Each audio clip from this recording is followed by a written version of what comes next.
This is Profit from the Inside with Joel Block. Strategies to give your business the inside track. And now, here's your host, Joel Block. What would your life be like if your voice was on 1 billion iPhones? 1 billion with a B. Well, that's the life for Karen Jacobsen, the voice of Siri, the GPS girl who has her voice on every one of these GPS phones and telling us all where to go. So if somebody's bothering you, telling you where to go, it's probably Karen. Karen, welcome to the show. How are you? Hello, how are you? Hey, so what's it like telling hundreds of millions of men what to do every single day? How's that? Well, it's very good. I mean, I have been called the only woman men will take directions from, and I think it's a bit of fun. You know, what an unexpected development in my singer-songwriter career. Hey, listen, we'll get into that in a second, but first, just finishing on this little bit of humor. Does your husband take direction from you, by the way? You know, we have this deal when we're in the US, he does most of the driving. And when we're in a country that drives on the other side of the road, like Australia, I do the driving. So yes, he does. He does take direction. Listen, if he didn't take direction from you, that would really bode badly for the rest of us men who have to listen to you every single day. So, or right. Get to listen to you every single day. So, well, listen, I'm delighted to have you. Thanks for joining us. You know, what we want to understand, you have parlayed the concept of, putting your voice, being the voice behind the GPS system. And I want to find out exactly what it is that you do, because I know that you're in different capacities on these different phones, but you've parlayed that into a magnificent career with no help from Apple, by the way. I mean, they actually didn't help you at all from what I understand. So I want to understand it. We want to get the inside track on how did you parlay one success into lots and lots of other things. So that's where we're going to go. Awesome. So back in 2002, I had an audition and I got the job, ended up recording for 50 hours. And that voice system ended up now in over 1 billion GPS devices, smartphones, elevators, cruise ships, software applications around the world telling people where to go and what to do. And at the time it happened, I mean, it was 2002 I did the recording. It wasn't until 2005 I got a phone call from a friend and discovered my voice was actually out there in the world in devices. So when you recorded this, you had no idea what the purpose was. I really wasn't clear. At the time I recorded it, GPS technology wasn't used in everyday life. It was used by the military, but that was it. So we didn't even know what that was. So I recorded the voice system and they gave me some kind of, idea that it was going to be used, similar to at the time there were telephone systems and that this was going to be used in other ways and no one really knew.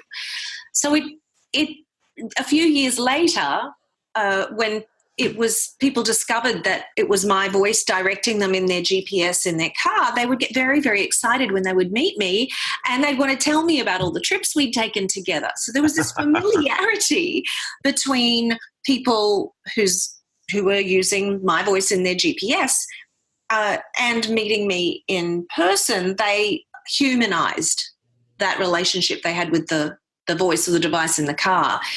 And this happened over and over again over a period of years. Now, this took a lot longer than you might think, because it was not until about 2007, 2008, which is 5 to 6 years later, that I was really getting a lot of attention and media interviews for quite major publications about my voice being in GPS devices. And at that time, I was probably in around 25 million devices.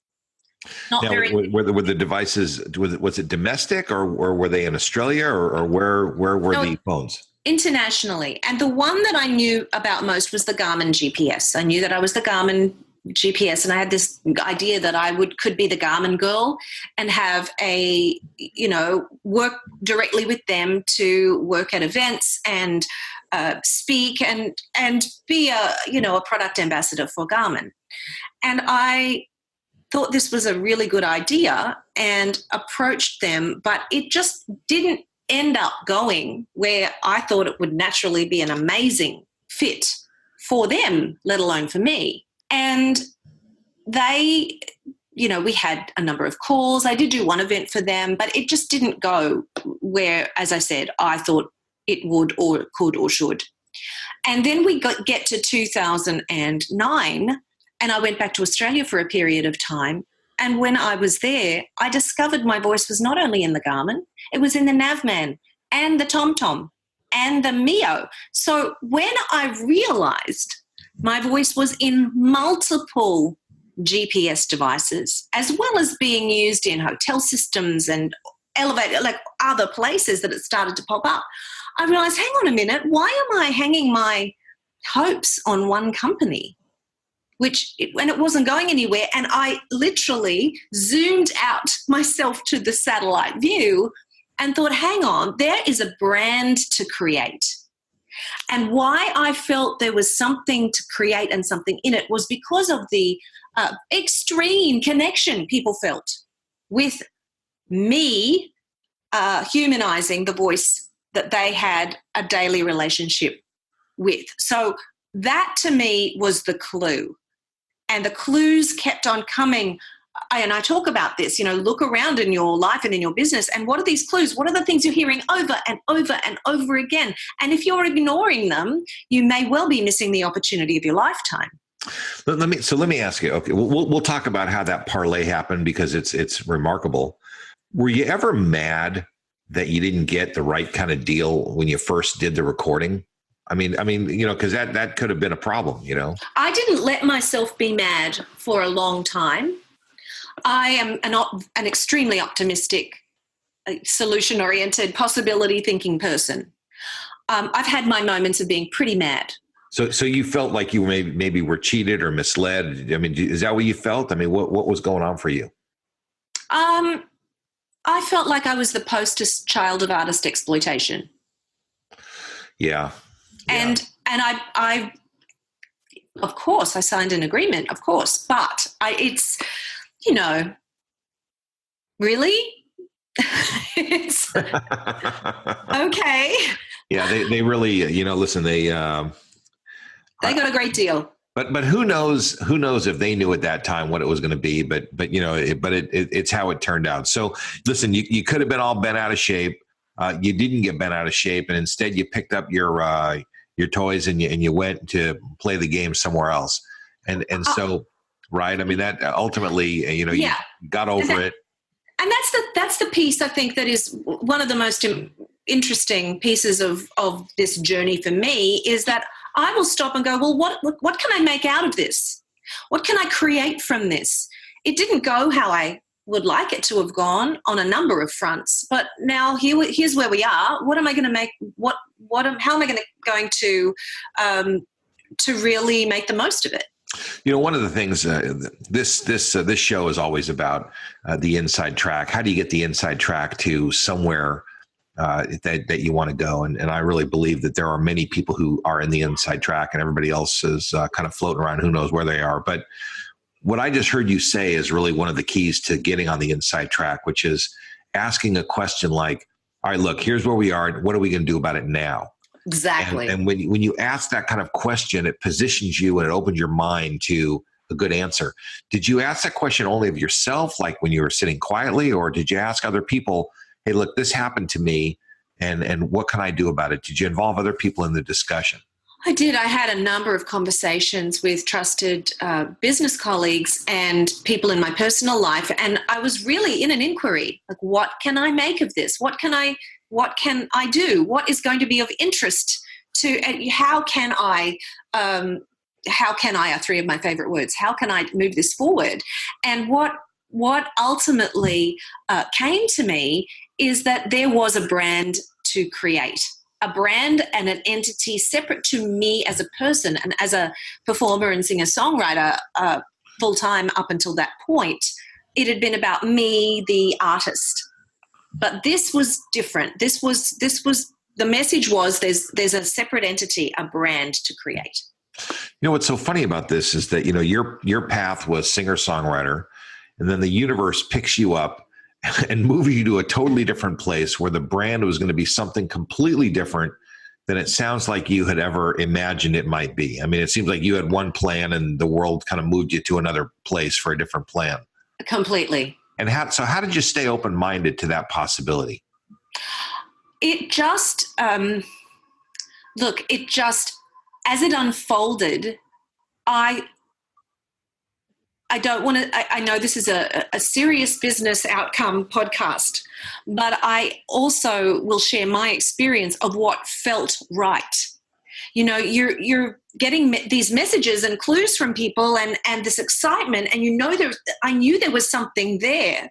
And despite it being completely unexpected, despite it being a potential industry very separate from what I was doing, I felt like I was being carried in that direction, and I kept feeling like this was right, even though it made no sense to me. Well, listen, the very best business people, I don't care how much data, I don't care how much information, I don't care how much research. At the end of the day, the very best business people are very intuitive people. Right. And so, and that's the funny thing is that, at the highest level of business, it's not so much about business. It becomes more about people. And one of the things that, listen, I'm in the money business, and people always think I talk about money a lot, capital, money, raising money, profit, all the things that make businesses work. But at the end of the day, business isn't about money at all. Business is about people, and people make money. And that's the most important part of being on the inside track to understand, is that it's about people. And when you finally have great control of yourself, then that's really when you start getting going. So I think this is so fascinating that you were able to make such a hard left turn and move into another area and really recognize without taking a lot of baggage with you about being upset and all sorts of things that other people might be, and wanting to call a lawyer and sue and scream and yell, that you just worked on the positive side of turning it into something great. And that's a great accomplishment. Well, thank you. At that time, I was really in the inquiry of what is this going to be? And I have some major passions, music clearly, and another is travel. So when I was developing this, I knew I was going to develop a brand, and realized, oh my goodness, I could be the GPS girl. I don't need to be the Garmin girl, the GPS girl. And I spoke to a trademark lawyer who discovered, yes, I could trademark the GPS girl. I'm like, phenomenal. And I thought, well, this is going to be a travel brand, and I'm going to tie in my love of travel. And I was doing a lot of study and developing of myself at that time, and was reading about how there are people who will say, well, I'm going to do this business, but then once that's successful, what I really want to do is that business.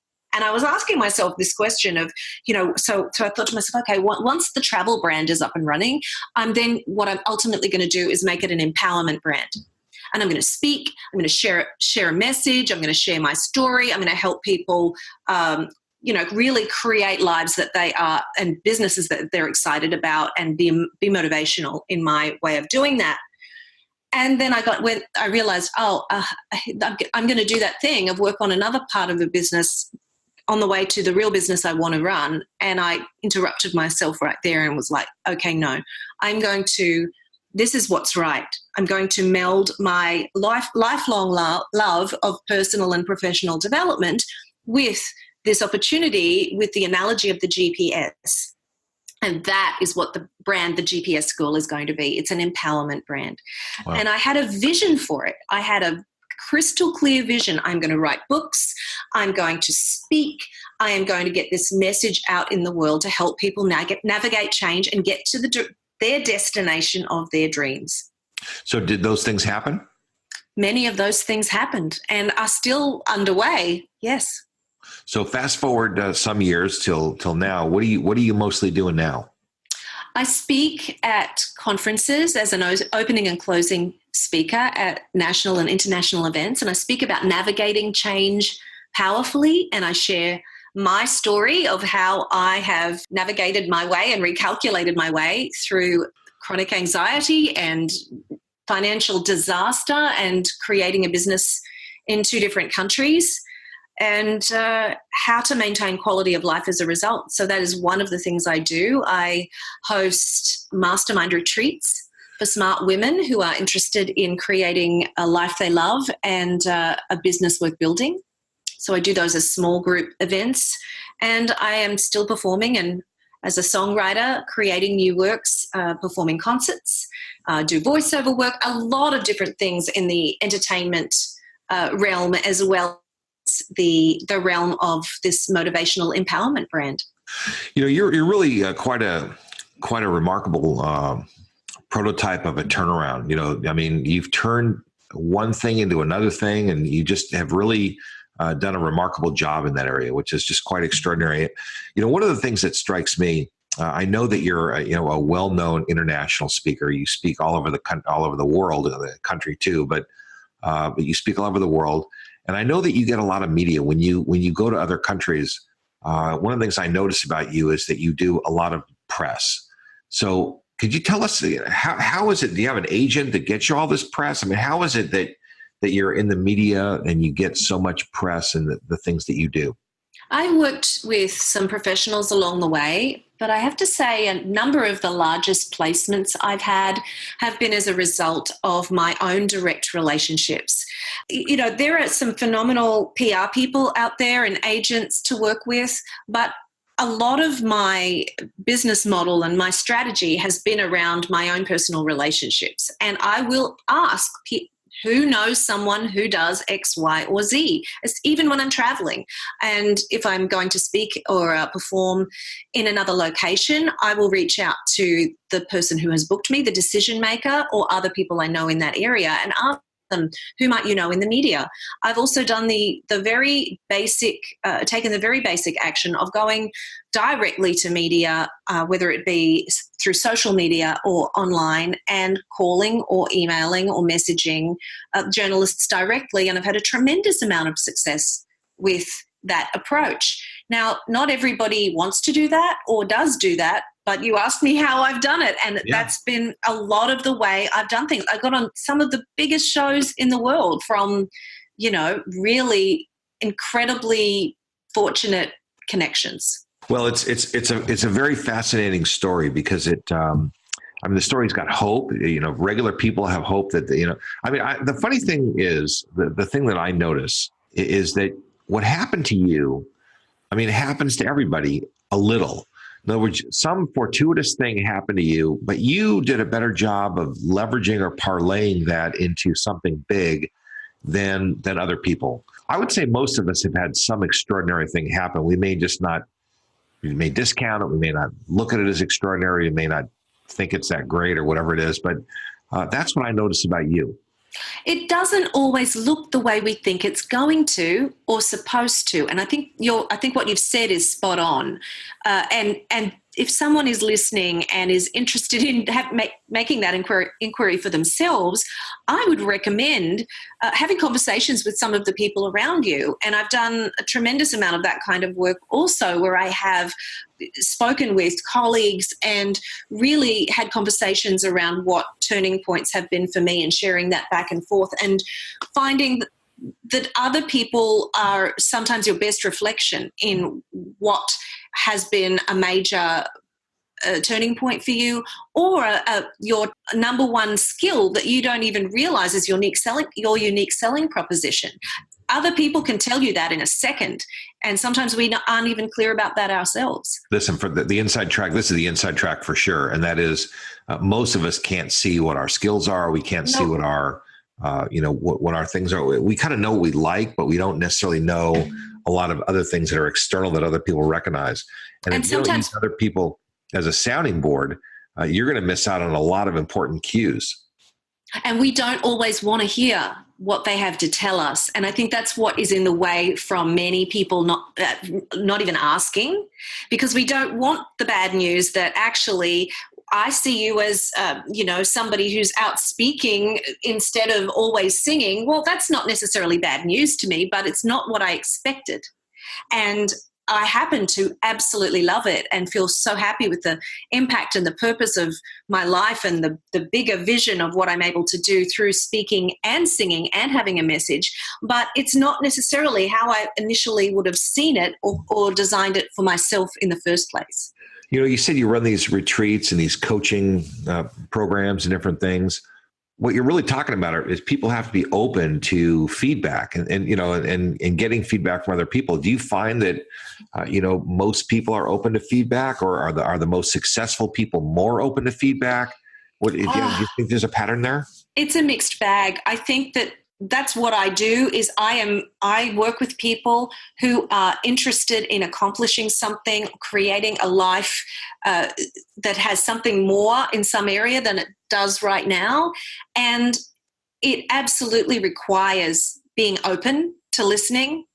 And it's a special or a rare case that somebody is that way. I think that many of us go through periods of our lives where we're overwhelmed, we're overstimulated, we are over-medicated, we are undernourished, we are just surviving life. But there is another way, and I think when that glimmer opens for people and they realize that they are actually the people who get to choose how they create their lives, and that they can create their lives, that opens a pathway to a lot of exciting work that can happen, and it takes work. It's not just, I'm going to create a life I love and then wake up every morning and wait for it to happen. There are certain pieces to and certain effort to put in.